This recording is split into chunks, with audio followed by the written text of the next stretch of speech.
When you see the 4-star logo on a box of Harbor Bank's Coho salmon, it means that the manufacturer of this product was certified against international standards, and each star represents a key contributor in the production process.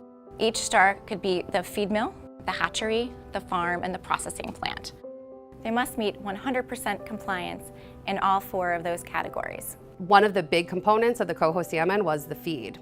A lot of times you can fall into some sustainability issues with the feed depending on what is used in the feed or where the product comes from.